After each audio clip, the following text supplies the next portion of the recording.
So, oh, bear with me a minute. There we go, lovely. So, good evening, everybody. Welcome to the Aer Lingus winter webinar series. This is running as part of the Global Innovators Challenge. So, a bit of information about the challenge in case you weren't aware. It's in partnership with the Sustainable Skies World Summit, and we are inviting anyone aged between 11 and 25 to share their ideas for helping the aviation and aerospace industries achieve net zero by 2050. So there's two different options that people can get involved with. One of them is for 11 to 15-year-olds, and the other one is for 16 to 25-year-olds. And there are prizes for the winners too. So what I'll do is I'll share the web link to it in the chat, and then you can find out more about it and hopefully get involved as well. So this evening for our first webinar, I'd like to welcome and say a big thank you to Jonathon Counsell, who is the Group Director of Sustainability at the International Airlines Group. So thank you for doing this today, Jonathon. Pleasure. There will be an opportunity to ask Jonathon questions at the end, but when we go through the webinar, feel free to add questions into the chat and Jonathon can answer them at the end. And just a reminder that this webinar will be recorded for marketing purposes. So with that, I'll stop talking now and I will pass over to Jonathon. Thank you very much, Michelle, and good evening, everybody. Great to be able to join you this evening. So what I was going to do, I've got a presentation here. So I'm going to give a sort of brief overview of where we are in the aviation industry with respect to climate change. So hopefully you can, those slides have appeared. I'm just making sure, I'm just checking. Can you see those okay? Michelle, I don't know if you can. Yeah, that's all good. I can see that, yeah. Perfect. And then what I'm going to do is then give an overview of where we are as IAG on sustainability, and then outline some of the key solutions that we're considering to help us commit to net zero emissions by 2050. So yeah, and as Michelle said, please do feel free to ask questions through chat as we go through. What I'll probably do is I will just take note of those and then aim to, unless it's directly relevant to what I'm going through at the time, I'll aim to answer those towards the end of the presentation. But let's get straight into it. So climate change. So where are we today? And I guess most of you know that it's all about carbon dioxide. This is the most significant greenhouse gas out there, and 1 ton of jet fuel emits 3.15 tons of CO2. And in the aviation industry, we burn about 300 million tons of jet fuel a year, so we're close to 1 billion tons of CO2 per year. And the challenge we have with CO2 is it lasts for tens of thousands of years, so it remains in the atmosphere for a long time. And we are now seeing a increase in the concentration. We're up to, so pre-industrial levels were about 270 parts per million. Just this month, we're up to 427 parts per million. Globally, we're emitting about 35 billion tons of CO2 into the atmosphere. So aviation is about 1 billion tons of that. So we're looking at an increase of about 2 to 3 parts per million per year. Now, interestingly, at 1.5 degrees, it's assessed that and this is the average temperature rise that we see over pre-industrial levels over the whole planet over a year, is deemed to be achieved at anywhere from 425 to 450 parts per million. So effectively, we're getting close to already hitting that 1.5 degree limit. So that means that you may have heard lots of conversations or discussions around greenhouse gas removals. So it's quite clear as a global economy, we are going to overshoot the amount of CO2 we put in the atmosphere. So we're not going to be able to deliver on our no increase of greater than 1.5 degrees unless we also take CO2 out of the atmosphere, as well as obviously reducing the amount we put in the atmosphere. So greenhouse gas removals are going to be a key part of the solution. Just on the right here, so people, I get a lot of questions. What does 1 ton of CO2 look like? That's it. It's so that's atmospheric pressure. So and when you so it's about 4 meter diameter sphere, if you like. So, and the average person in the UK emits about 7 tons of CO2 per year. But obviously, flying, if people fly, that generally represents quite a significant proportion of their emissions, even though globally we are about 2%. And the other question I get is that there's a lot of debate around, because the target that we used to aim for is to avoid a higher than 2-degree temperature rise.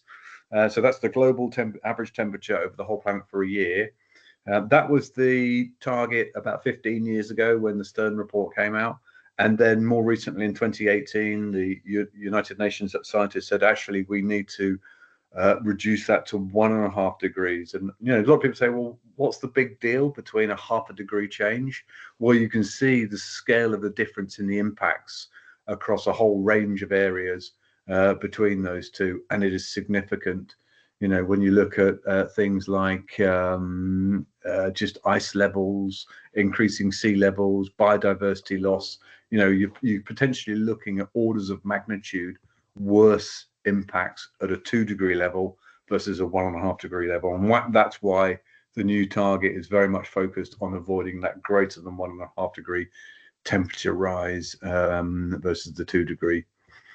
And then just going on to aviation, obviously lots of focus on aviation, particularly before the pandemic. You know, lots of campaigns around the world. We had the flight shaming campaign coming out of Scandinavia. Obviously Extinction Rebellion, lots of protests. And this is, you know, this is quite surprising because aviation is 2% of global emissions.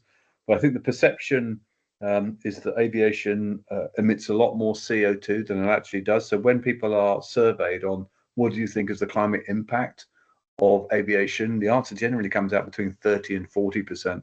So there is a perception that we have a lot greater impact than we actually do. And I think there's something to do with the fact that our aircraft fly in the atmosphere. So there's this sense that it must be a bigger impact because we actually operate within the atmosphere.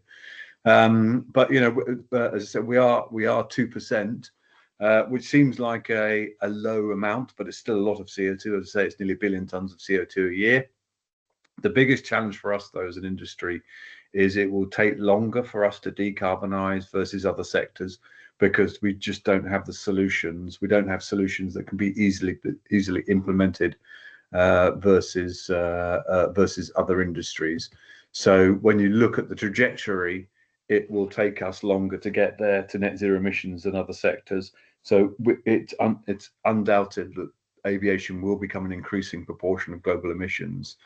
And so depending on the pathway that you follow. So anywhere, if we're completely successful and can manage to maximize, we could still be at the sort of 2 to 3% by 2050. If we struggle, we could be up to a quarter of global emissions by 2050. So there's a lot of pressure on us to implement those solutions to make sure that we can maintain, you know, our delivery of net zero emissions along with other sectors. I thought this chart is quite helpful as well. This is the Committee on Climate Change. They're the legal advisory body to the UK government. They produced a report, their latest update report this February of this year.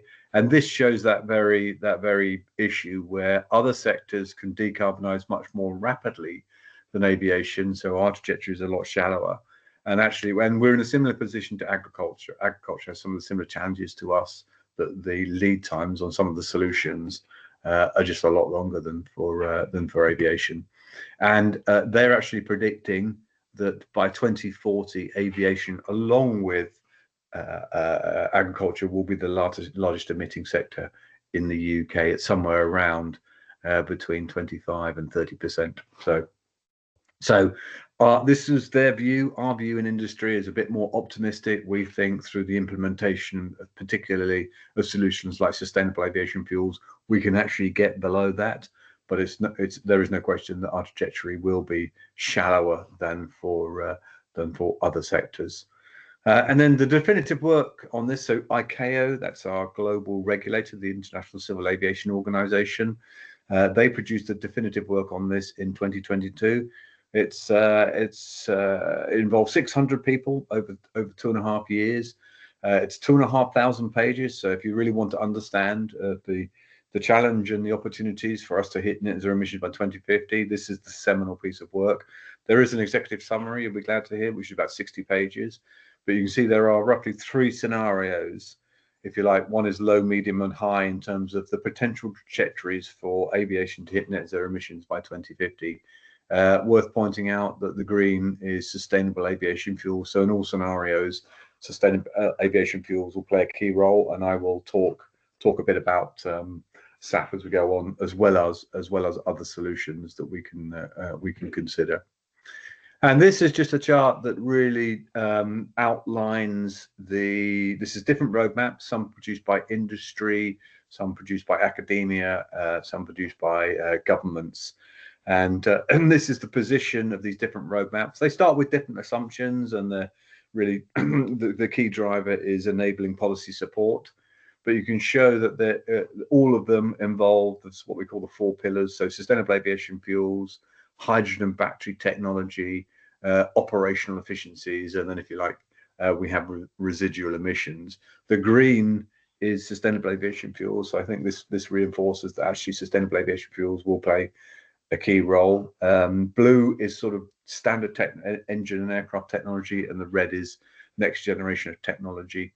I think this was produced 2 years ago. I think the big change we'll probably see is the red has probably reduced slightly in size, because we've seen that there's a recognition it's probably going to take a bit longer to be able to implement some of those more advanced technologies, particularly around hydrogen-powered aircraft. And I think, this was the announcement from Airbus earlier this year, with their Zero E program, where the timeline was to potentially introduce the first narrow body into service by 2035. That's now looking like that'll probably be in the mid-2040s, and just recognizing that the enabling elements of that, particularly around the supply infrastructure of hydrogen, will just take a bit longer to deliver. They still have a role to play, but it'll just take a bit longer to get there.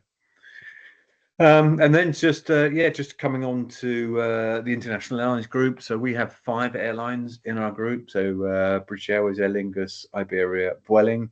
Vueling is based in Barcelona, low cost carrier, intra-European flying. Easiest way to describe it is sort of the EasyJet of Spain, if you like.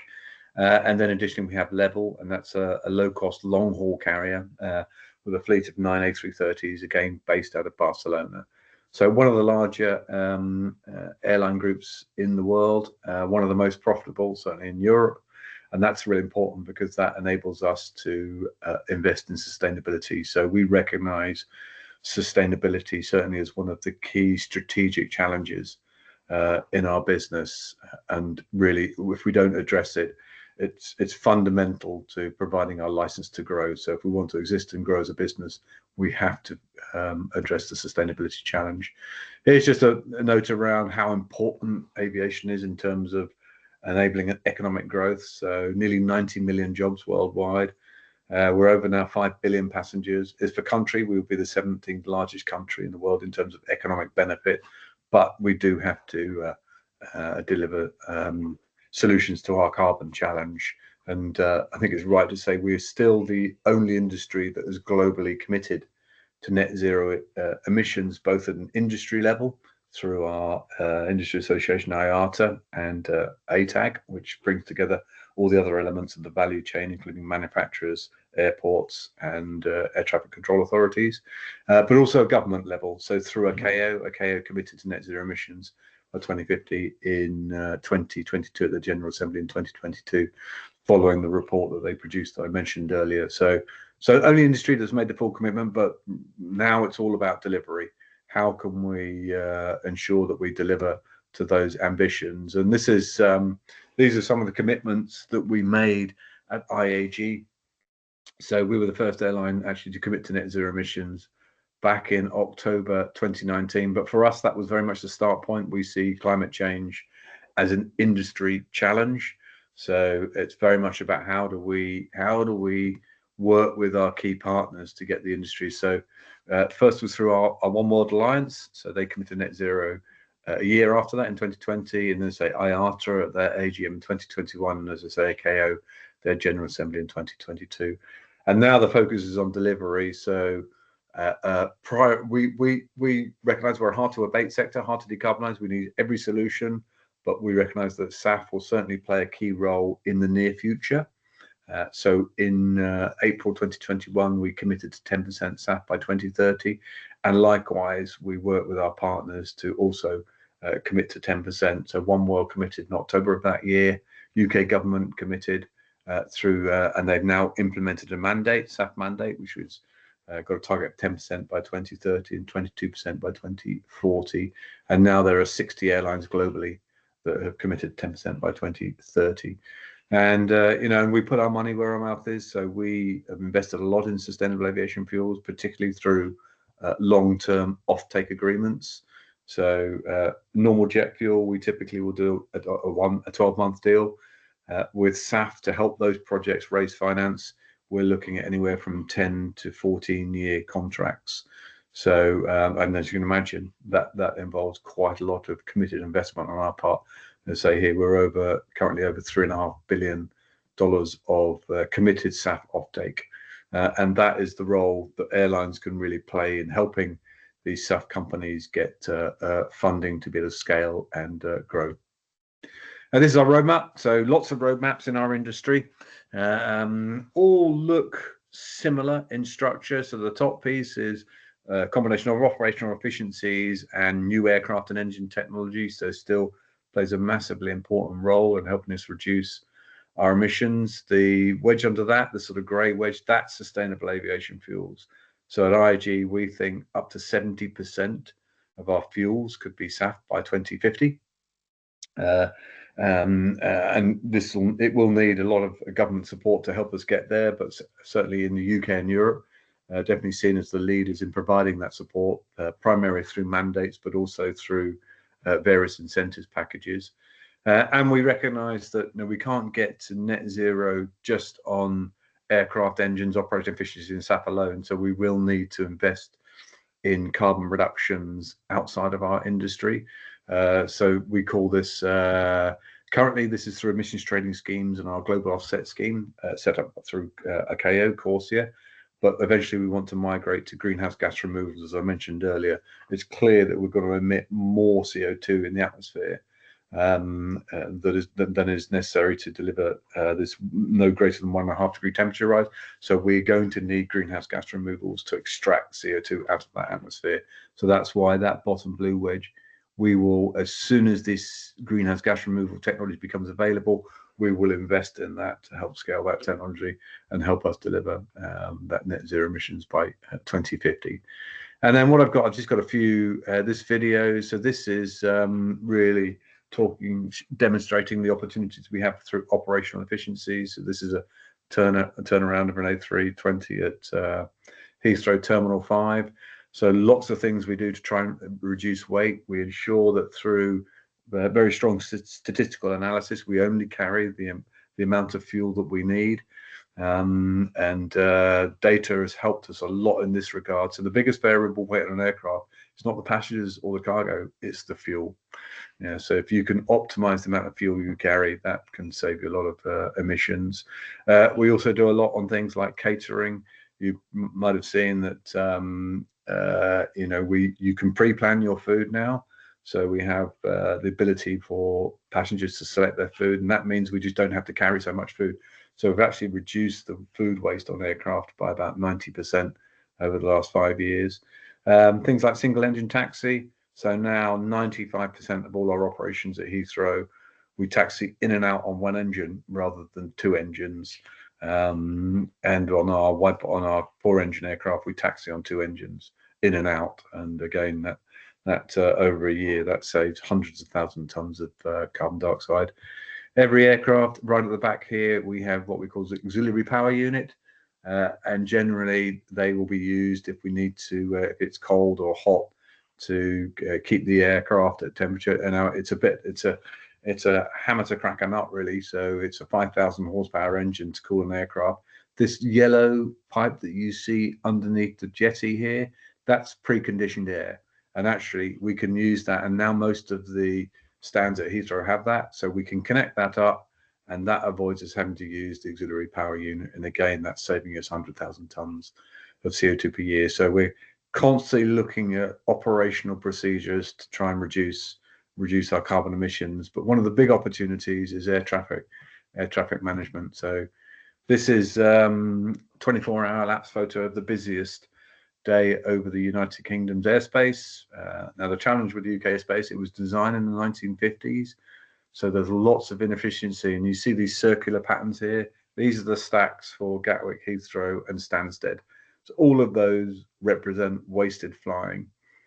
So they're just flying around in circles. Anybody that's flown into Heathrow, you've probably stacked for several minutes, and so we're working very closely with air traffic control authorities to try and just create greater efficiency so we can avoid those stacks, and something called collaborative decision making. So what we do a lot of now, particularly here in Europe, is you actually don't take off from your departure airport until you're almost certain of being able to fly directly into.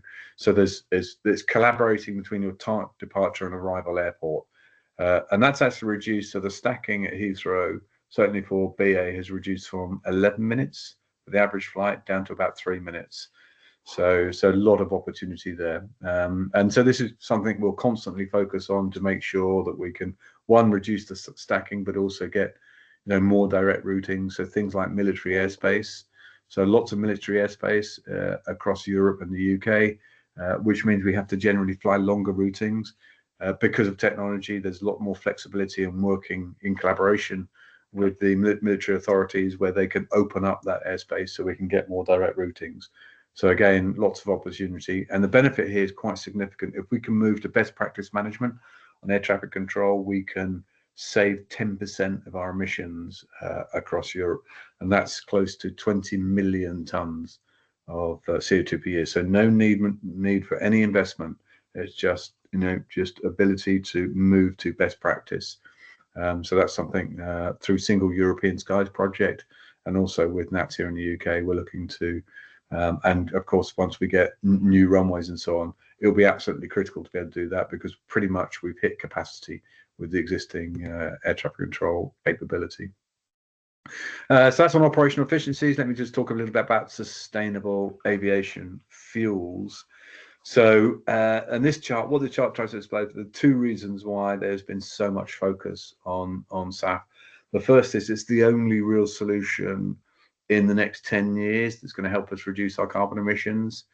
But importantly, it's the only real solution for long-haul flying. So everyone recognizes that electric and hydrogen technology don't really lend themselves for long-haul aircraft. And as you can see from this chart, 70% of our emissions come from long-haul flying. So that's why there has been, and I think it's probably the single biggest change in the last 5 years, is a convergence across most aviation organizations, and particularly airlines, but also governments, that SAF is going to have a very key role to play in helping us deliver net zero emissions by 2050. And the good news is there's lots going on. So we have mandates now in the UK and Europe. So this year, starting in January of this year, every flight in Europe has 2% of SAF any departing flight, because that's a mandated requirement. That increases to 6% by 2030 in Europe, increasing to 35% in 2040, and then 70% in 2050. In the UK, we're at 2%, but that's linearly increasing to 10% by 2030, 15% in 2035, and 22% in 2040. The UK haven't determined a 2050 target yet, because they want to see how well the SAF market develops. But here, this chart really shows the plants, the variety of plants that have been developed and constructed across UK and Europe. There are about 20 companies today producing SAF. Last year, globally, we produced about 1 million tons of SAF. This year, we expect that to increase to 2 million tons. So while it's a relatively small proportion of total aviation fuel burn, it is doubling every year, and we expect that to get to somewhere around 15 million tons by 2030. So lots of activity there. And the beauty of SAF is there's not just one type of SAF. There's multiple pathways. There's 8 different pathways today, and we expect that to double in the next 5 years or so. So different feedstocks, different technologies.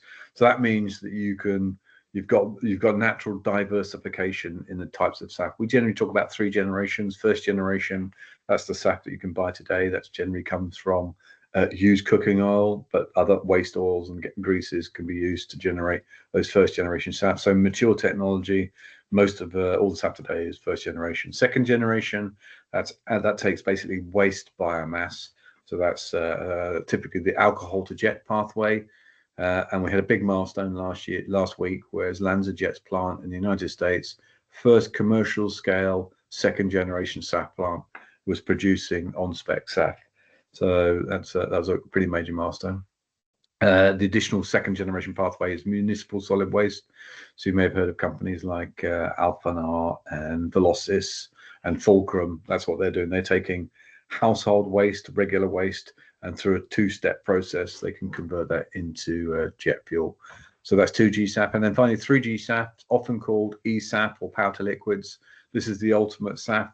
It's the least mature technology, but this is where you take CO2 from the atmosphere, you mix it with green hydrogen, and you get jet fuel. And we all recognize that ultimately that's where we want to get to.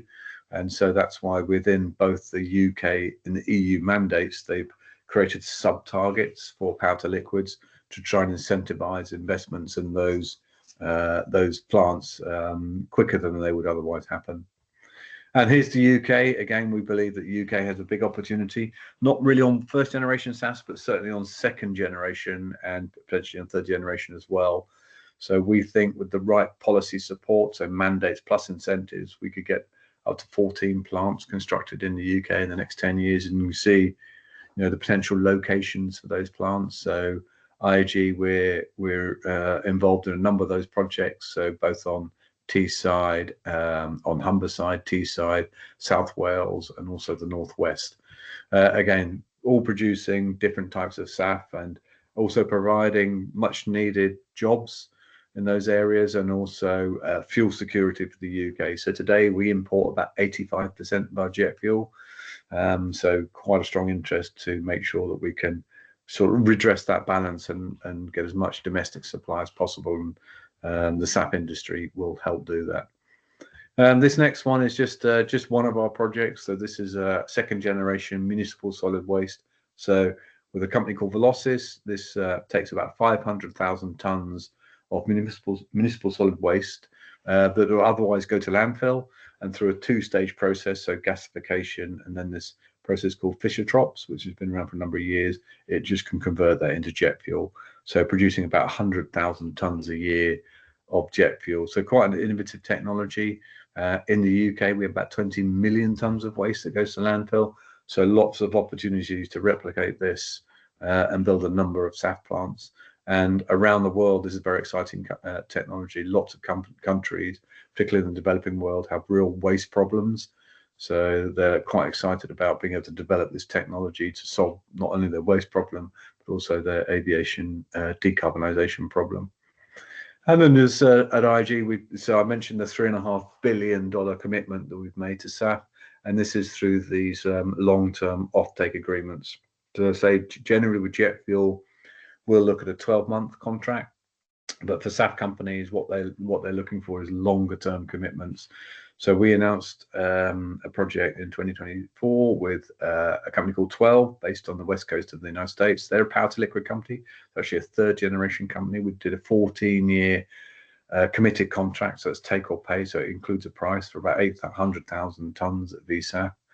And then just at the beginning of this year, we did a similar deal with a 10-year purchase agreement with a company called Infinium, who've actually nearly completed the construction of their plant. Again, it's a power to liquid plant. It's based in West Texas.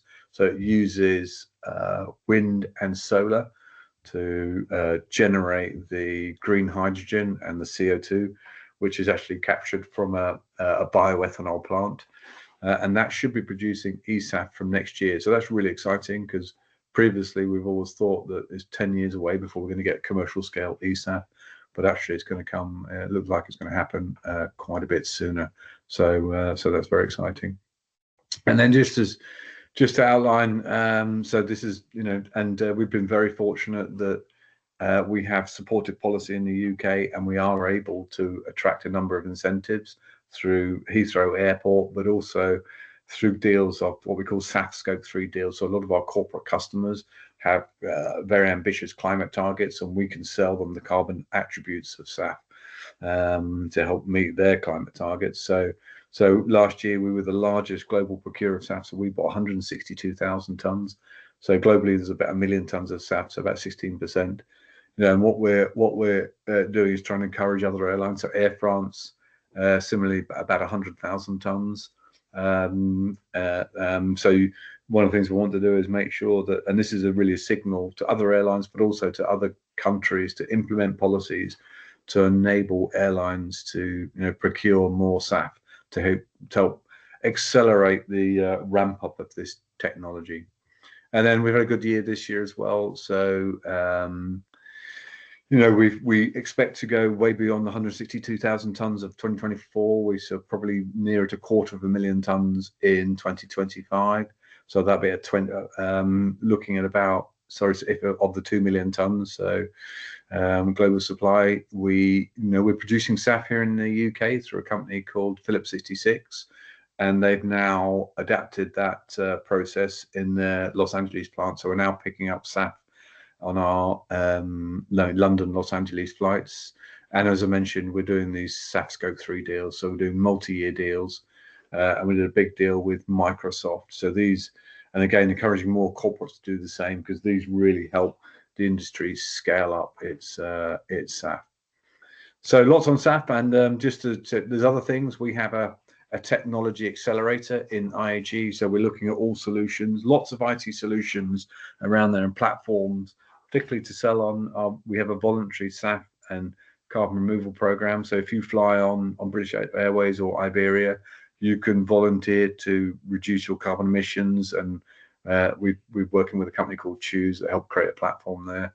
We've also invested in a number of greenhouse gas removal startups. So there's about 200 companies around the world trying to develop the technology to remove CO2 from the atmosphere. So this is a good example, Aer Lingus. Likewise, on hydrogen-powered aircraft, probably the lead hydrogen fuel cell company is a company called Zero Avia, based at Cotswold Airport here in the UK. So they completed a very successful program with a 19-seater aircraft, driven by hydrogen fuel cells.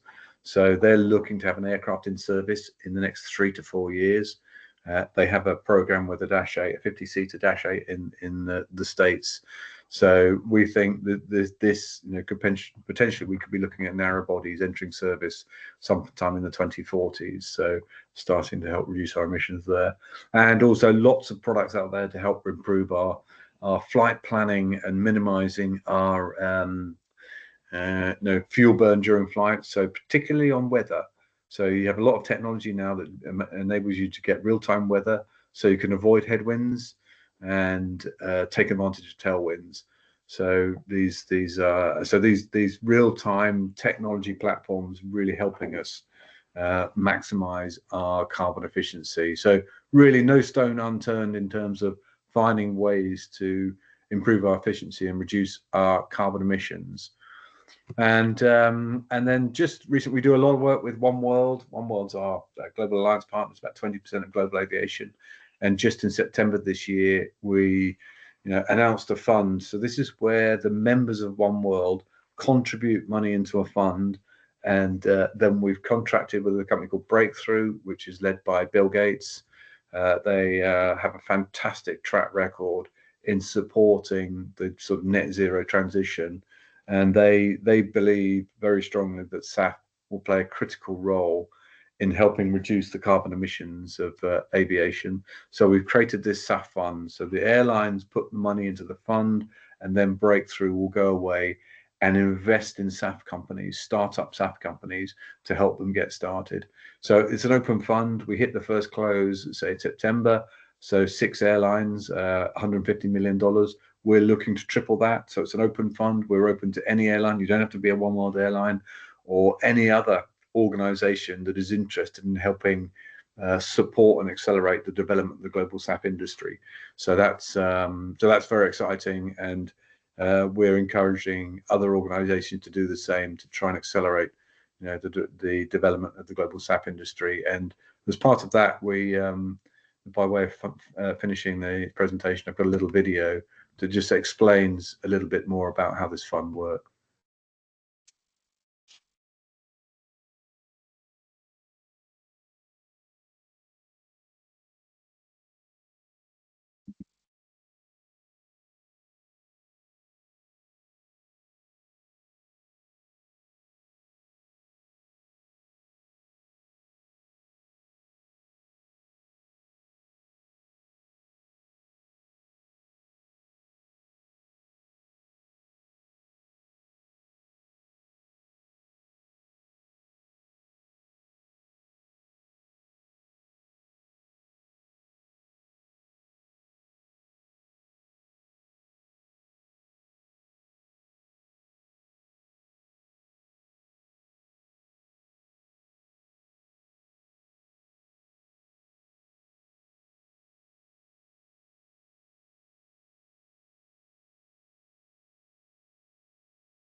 So yeah, we're very excited about that fund, and we think it will play a big role to help, as they accelerate the growth of the global SAP industry.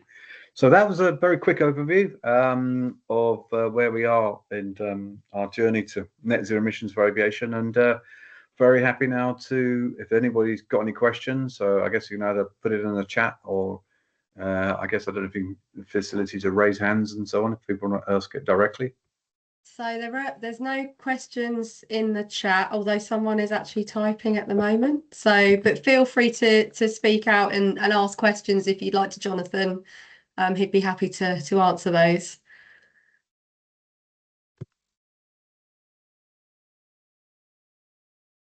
I see, yeah, someone's typing away, but Someone is typing. Oh, two people are typing. Here we go. Feel free to ask me anything. Well,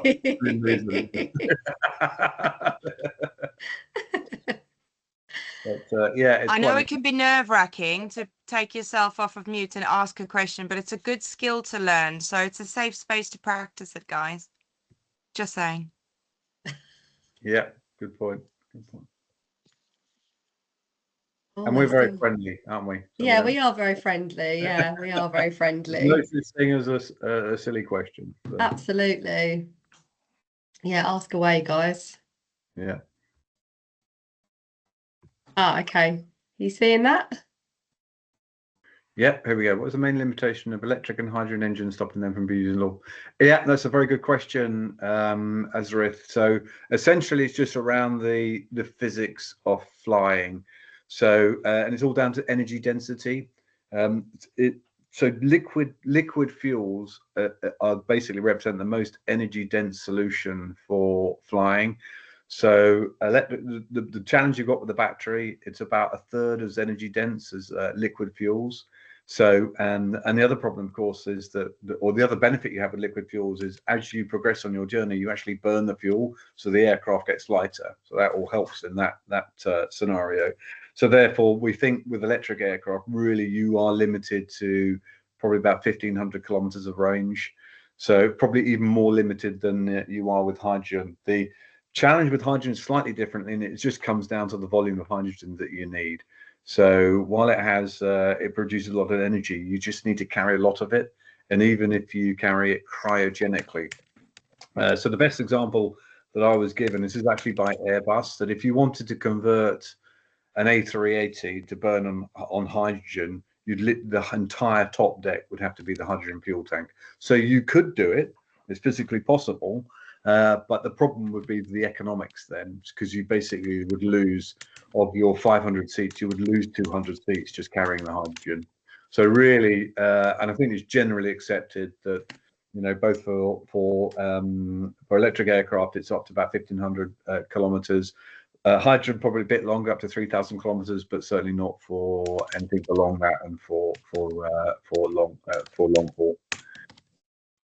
Yeah, so I can definitely, Azam, I can send you. Yeah, very happy to send you the slides. So yeah, we'll get your email address, and yeah, no, I can check with the apprenticeships and so on. But yeah, we definitely, for all of our new joiners and all of our programs, as far as possible, we look to integrate as much as we can with our sustainability programs.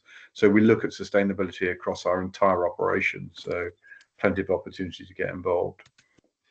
So are you aware of the work? So yeah, I know there's a whole bunch of work. So we work very closely, Owen, with NATS through Sustainable Aviation. So this is our UK body. So all the leading aviation organisations in the UK. We set it up in 2005, and generally the purpose there is to work collectively in the industry to address our climate challenges. And so we know the Chief Sustainability Officer, and that's very well, Ian Jobson. So he's been on the council of SA virtually as long as I have, for about 15 years. We also, and then specific programs around non-CO2. So I didn't talk about it in the presentation, but one of the other potential climate impacts we have in aviation is what we call non-CO2 contrails. So these are the white streams that you see behind aircraft in the sky, and they have a net warming effect because essentially they trap more heating the atmosphere. But we believe as an industry we have a greater ability. They only happen on certain days of the year when you have the correct atmospheric conditions to form those clouds. We call it super saturated air, and we now have a much greater capability to be able to, through the meteorological authorities, to predict when those atmospheric conditions don't exist. And so working with people like NAP and other air traffic control authorities, we're now running trials to try and avoid those atmospheric conditions so we can avoid creating these contrails. So I know that's something that NATs have been a real champion of, and we're very excited to be working, and we'll be looking at running trials with a few hundred flights next year. In addition, and this is another benefit of sustainable aviation fuels, it's well known that actually sustainable aviation fuels reduce the likelihood of contrails because they're synthetic. They don't have the impurities that exist in jet fuel that enable the formation of contrails. So that's another trial that we're doing, is looking at high percentage blend ratios of SAF and just providing some evidence around how much they reduced non-CO2 reduced contrails. So. I think Stacey would like to ask a question. Question, Stacey. Hi. Hi. My name is Stacey from Kenya, participating in the challenge through AWAM. Fantastic. My question was on book and claim, because we mostly use it here in Africa. We've seen most companies using it here in Africa because of the high cost of SAF and importing. So how feasible do you think it is, and for how long, like, do you see it will last? Because I don't think it's something we would want to do forever. Book and claim. Yeah, no, thank you, Stacey. That's my question. Yeah, no, thank you for your question, and it's a really important. So for those that may not be familiar, book and claim is something to do with sustainable aviation fuels. So today there are only a few plants producing sustainable aviation fuels. So what we don't want to do is to, through mandates and so on, force all those suppliers to deliver SAF to every single airport in the world, because that just doesn't make sense because it's such small volumes. So what we're looking for is essentially for those SAF plants just to deliver all of that SAF into the nearest airport. So reduce the logistics of SAF supply, but enable airlines to claim the benefits of that SAF wherever they are in the world. So you don't actually have to pick up, as long as the SAF gets into the aviation system somehow, you create a mechanism whereby airlines can buy the carbon attributes of the SAF, even though they haven't lifted. And that's what a book and claim system does. It separates the physical supply from the carbon treatment. And it just means that you can create a much more efficient system in terms of minimizing the logistics of SAF supply, but also all airlines can then participate. They don't have to necessarily fly to those airports where that SAF is supplied. So that's called book and claim. Industry is massively supportive of that because it enables great efficiency. The UK government have been very supportive, and they operate a book and claim system with their mandate. The European government have been less supportive. They're very concerned about potential fraud, because what you need very robust systems to be able to ensure that there isn't double counting of the carbon benefits of that SAF. But I think they have said that, look, once we can implement robust systems to avoid the fraud risk, we will definitely move to book and claim as quickly as we can. So I think book and claim is a vital mechanism to increase the efficiency of as we grow and scale the global SAF industry. So I'm sure it will play an important part, and certainly we'll be doing everything as we can as airlines to implement book and claim as far and as wide as we can. Yeah. So no, important point. So thank you, Stacey. Anybody else like to ask a question? Oh, Stacey, yeah. Thank you. My other question was on how we are using AI and IoTs in scaling SAF, especially in the plants. There's not a lot of knowledge on the internet, so I'm just asking to know, how we're using AI and IoTs in scaling SAF. Yeah, no, so AI, we're using AI across the whole sustainability spectrum.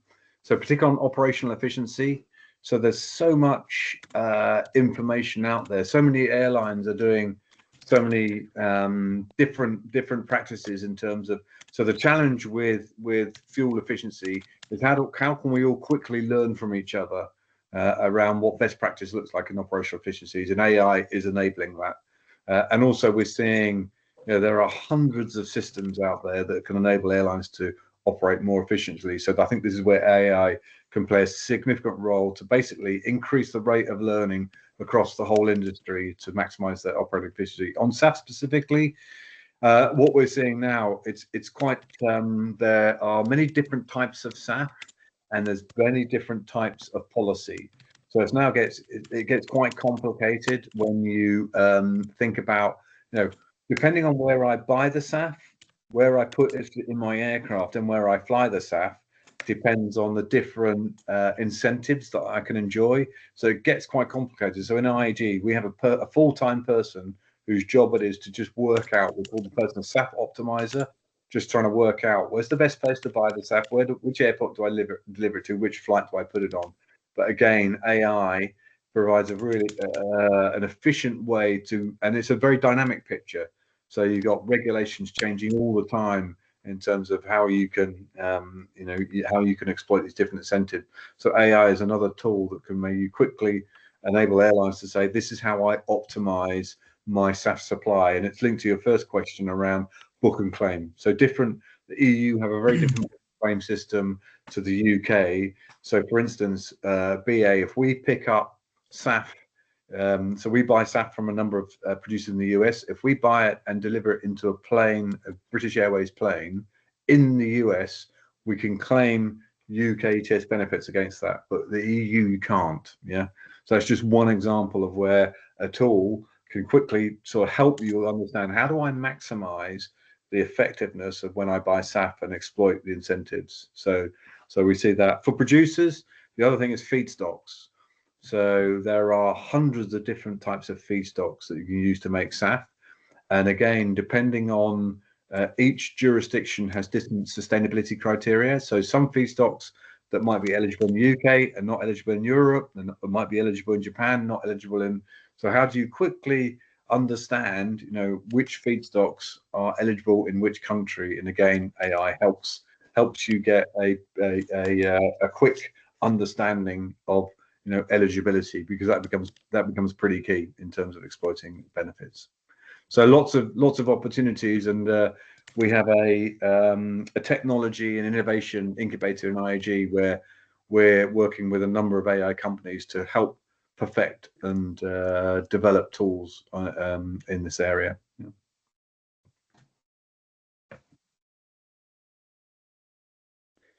So another question from around, a slightly tailored question, but it does link directly to my project. Who do you believe, in regards to government, has the biggest responsibility for chime within aviation? I think it's on all sides. So I think so every part of the value chain in aviation has a role to play. So if it's aircraft manufacturers, delivering more efficient aircraft is absolutely critical. Also, building aircraft that can take 100% SAF, and a lot of work has been done there. So the OEMs, the Airbuses, Boeings, Embraers, GEs, Rolls-Royces, and so on, have big role to play to enabling that side. On the airline side, I think the biggest role that we play is on sustainable aviation fuels is long-term offtake agreements, working with SAF companies and committing to long-term offtake agreements, and then also working, of course, with the OEMs and making sure that we're getting the most efficient aircraft that we can. And I think with air traffic control authorities, again, minimizing any wasted flying. So I think that's the aviation value chain, but clearly governments have a role to play as well, because we have to get the policy support to enable some of these new industries to. We would not be able to establish a sustainable aviation fuel industry if we didn't have government policy. And this is the same for every renewable industry. Every renewable industry needs policy support in the early days. So that's the role that a very key role that governments have to play. And there's a thing called carbon pricing as well. So really, the solution for climate change is to introduce carbon pricing. So this is basically where you pay for your carbon emissions. So it basically provides you a financial incentive to reduce your emissions, because if you don't, you pay for it. Now, the question is, how do you implement a carbon pricing mechanism? So in Europe, we have the emissions trading scheme, Europe and the UK. But we're a global industry, so we are really looking at a global carbon pricing scheme, and that's CORSIA, the Carbon Offsetting and Reduction Scheme for International Aviation. So that was developed by ICAO, and that is being rolled out globally. And eventually what we want to see is all of aviation's emissions covered by CORSIA. And that will then provide the strongest price signal for all airlines in the world to participate in reducing their carbon emissions. So I think it's a shared responsibility across industry and government, and that's why I probably spend half of my time working with governments and trying to make sure that we've got appropriate policy support. Yeah, well, it's slightly different. So, question from Ibrahim. So, I guess we're talking about general aviation. So, it's a slightly different fuel that is used in single engine aircraft. I mean, basically, it can be used wherever there's Jet A1. So, Jet A1, because essentially what sustainable aviation fuels are, they are chemically identical to jet fuel. They're just remade from renewable materials, be it waste biomass, used cooking oil, carbon dioxide, and green hydrogen. So that's and that the really important piece there, we call them drop-in fuels. So essentially, you don't need to modify your aircraft engines, your aircraft fuel systems, or your airport fuel supply systems. And that's really important, because you can imagine how much investment today we have about 28,000 jet aircraft. If you have to modify all of those aircraft to take SAF, that would significantly reduce the attractiveness. So this is why SAF is a fantastic solution, because you don't need to do that. It's chemically the same as jet fuel. It's just made from renewable materials.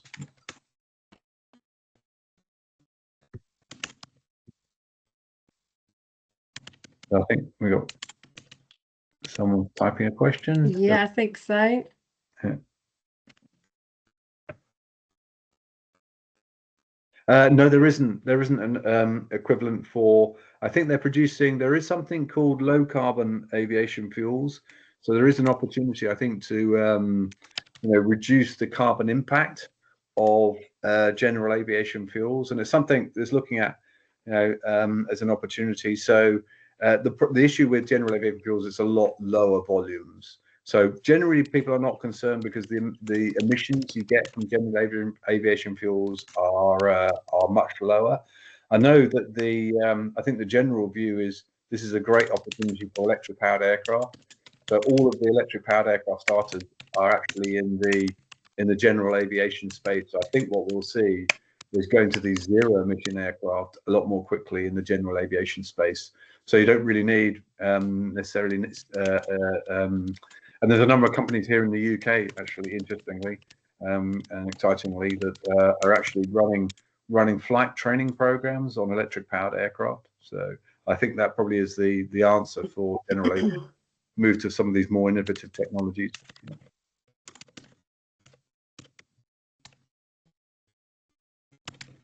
Okay, anything else from anyone else? Any other questions? I'll just chime in quickly before you close. Yeah. Just to say to everyone on the call who's thinking about your topics for your projects, last year we had such a diverse range of weird and wonderful ideas. So, don't think that you have to go super technical. We had a group that put forward an idea to put like kinetic energy plates in airports so that you can collect the energy of the passengers walking through. The year before, we had a team, I think they were the winning team from British Airways. Their project was called Flush to Fly. So it was turning passenger waste into sustainable fuel as you fly. So don't feel like you have to be super conventional, super technical. It can be a business related idea. Anything that you can think of that is really different and that maybe the old farts in industry wouldn't come up with on their own. That's where we need your youthful, creative brains to really come up with something different. So hopefully that's got your juices flowing a little bit. And I'll shut up now and let Michelle close off. Thank you very much. Brilliant. So has anyone else got any final questions before we wrap up? I think they were some really, really good questions that were asked. So thank you very much for those. Oh, I think something in the background there with Owen. Yeah, that's fine, Owen, no problem. So yeah, thank you everybody for attending today. We hope you found it really good and take something away from it. Thank you again, Jonathan, for your time this evening. It's been really, really good. And just to say that our next webinar is next week, next Wednesday, with Neil from Saxon Air. So if you can attend that one, please register. And yeah, we look forward to seeing you then. Thank you very much, guys. Thank you very much. Thank Have a you. good evening. Take care, everybody. Take care. Bye. Bye.